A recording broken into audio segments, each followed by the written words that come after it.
இப்ப நான் என் மருமகளை பார்க்கும்போது சார், அவளுக்கு வந்து எங்க அப்பா வந்து ஒரு ஆக்டர்னு தெரியும். நானும் ஒரு ஆக்டர்னு தெரியும். அவர் வந்து லெஜெண்ட் ஆமா. தெரியும். நான் வந்து ஒரு நியூ கமர்னு அவளுக்கு தெரியல. நம்ம 2 பேரும் ஆக்டர்ஸ். இது வந்து அவ ஸ்கூல் போகும்போது அவ சொல்ற அவ ஃப்ரெண்ட்ஸ் கிட்டலாம், you know my my uncle படம் வருது அடுத்த வாரம் அப்படின்ட்டு. அப்ப நான் சொல்ல வேண்டியதா இருக்கு, கண்ணா அது வந்து நீ பெருமையா சொல்ல தேவையில்ல, அது வந்து நீ உள் மனசாவே வச்சுக்கோ, அதை பத்தி எல்லாம் நீ பேசாதேன்னு. ஏன்னா எனக்கே அந்த அனுபவங்கள். ஜெனரேஷனல் லேர்னிங்கா இருக்குல்ல. ஆமா, ஆனா அதே மாதிரிதான் நான் எப்படி இருந்திருப்பேனோ அது மாதிரி என்னையும் அப்படி பாக்குறா.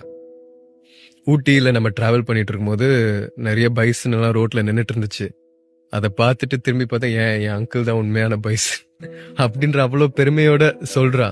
ம். அதே மாதிரி யாராச்சும் நம்மள குறை சொல்லும்போது எங்க தாத்துவும் என் தூமாமாவை தான் பெஸ்ட் ஆக்டர்ஸ் அப்படின்னு சொல்றா அவளுக்கு. ஆனா எல்லாரையும் பிடிக்கும். அவங்களுக்கு விஜய் சார் பிடிக்கும், தனுஷ் சார் பிடிக்கும், ஷாருக் கான் பிடிக்கும். இருந்தாலும் அந்த அந்த அவங்க பெருமை, எல்லாம் என் குடும்பம் இல்லையே. ஆமா அந்த பெருமை அவள்கிட்ட இருக்க கூடாதுன்னு தான் நான் நிறைய சொல்லிட்டே இருப்பேன் அவள்கிட்ட. உங்களுக்கு ஒரு இடத்துல கரைஞ்சது இல்ல, அவங்களுக்கும் கரைஞ்சிரும், கவலைப்படாதீங்க. தெரியலையே.